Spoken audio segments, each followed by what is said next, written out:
আজি আমি পোৰ্টেল আনুষ্ঠানিকভাৱে মুকলি কৰিলোঁ যে এই বছৰত আমি 1 লাখ যুৱক যুৱতীক এনে আঁচনিৰ অধীনলৈ আনিব খোজোঁ। 28 বছৰৰ পৰা 45 বছৰৰ উদ্যমী যুৱক যুৱতীসকলে মুখ্যমন্ত্ৰীৰ আত্মনিৰ্ভৰ অসম অভিযানৰ বাবে আবেদন কৰিব পাৰিব।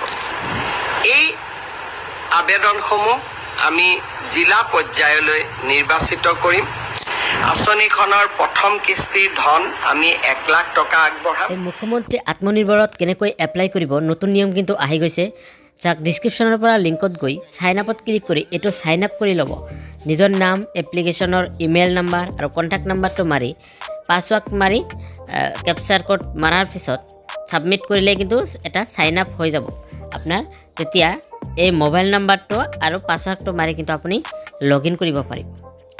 আৰু যিসকলৰ ডিষ্ট্ৰিক্ট শ্ব' নহয় সেইসকলৰ বাবে কিন্তু ডাঙৰ এটা ঘটনা আছে। লাষ্টত আমি ক'ম যে সেইটো কেনেকৈ হ'ব। কিছুমানৰ কিন্তু ডিষ্ট্ৰিক্ট শ্ব' নহয়। তো কেপচাৰটো মাৰি আমি আগুৱাই যাম। তো যিসকলে মানে কি প্ৰজেক্ট দিব, মানে কেনেকৈ কি প্ৰজেক্ট দিলে পাৱাৰ চান্স বেছি আছে, আপুনি কিন্তু এইটো ভিডিঅ' চালে গম পাব। যে আমি চাইন আপটো কৰি ল'লোঁ, এতিয়া লগ ইন কৰিম। মোৰ মোবাইল নাম্বাৰটো মাৰি লগ ইন হোৱাত OTPত ক্লিক কৰিলে এটা OTP আহিব মোবাইলত। OTPটো এটা 4 ডিজিটৰ OTP হ'ব। OTPটো আমি ইয়াতে টাইপিং কৰি দিম। টাইপিং কৰি দি কেপচাৰ মাৰি দিলে কিন্তু আমি মেইন পেজত ৰিডাইৰেক্ট হ'ম। তাক মেইন পেজত ৰিডাইৰেক্ট হৈছে। মই একবাৰ এপ্লাই কৰিছিলোঁ, এতিয়া আকৌ নতুন এপ্লাই কৰিব আছে। ৰেজিষ্টাৰ নাও, ৰেজিষ্টাৰ নাওত ক্লিক কৰিলে মেইন পেজ অ'পেন হ'ব। এতিয়া লিখা আছে 200 টকা জেনেৰেলৰ বাবে আৰু 100 টকা SC ST OBC কেটেগৰীৰ বাবে। আগত কিন্তু ফ্ৰী আছিল। এতিয়া নামবিলাক যিবিলাক চাইন আপ কৰাৰ সময়ত দিয়া হৈছিল সেইটো শ্ব' কৰিব, বাকীবোৰ পূৰণ কৰিব লাগিব। এতিয়া ফাদাৰ নামটো টাইপিং কৰি দিব। তাৰপিছত জেণ্ডাৰ আছে মেল ফিমেল, সেইটো আপোনাৰ যি হয় সেইটো টাইপিং কৰি দিব। তাৰপিছত social category, date of birth, PAN card number, তাৰপিছত এমপ্লয়মেণ্ট এক্সচেঞ্জ নাম্বাৰটো দি ভেৰিফাই কৰি ল'ব। যিসকলৰ এক্সচেঞ্জ লগে লগে কৰে সেইসকলৰ কিন্তু ভেৰিফাই নহ'ব, কমচে কম 1 দিন পাছত কৰিব লাগিব।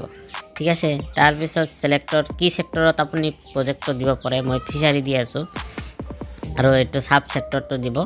যিসকলে যি প্ৰজেক্টৰ ওপৰত লোন ল'ব বা কাম কৰিব খোজে সেইটো প্ৰজেক্ট কিন্তু আপুনি দি দিব।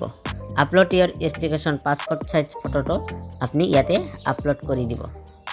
আপলোড কৰি দিয়াৰ পিছত চাওক, এতিয়া ব্ৰাউজাৰত ক্লিক কৰিলে ডাইৰেক্ট ফটোলৈ ৰিডাইৰেক্ট হ'ব। এতিয়া ফটো ক্লিক কৰিলে কিন্তু ফটোটো আহি যাব।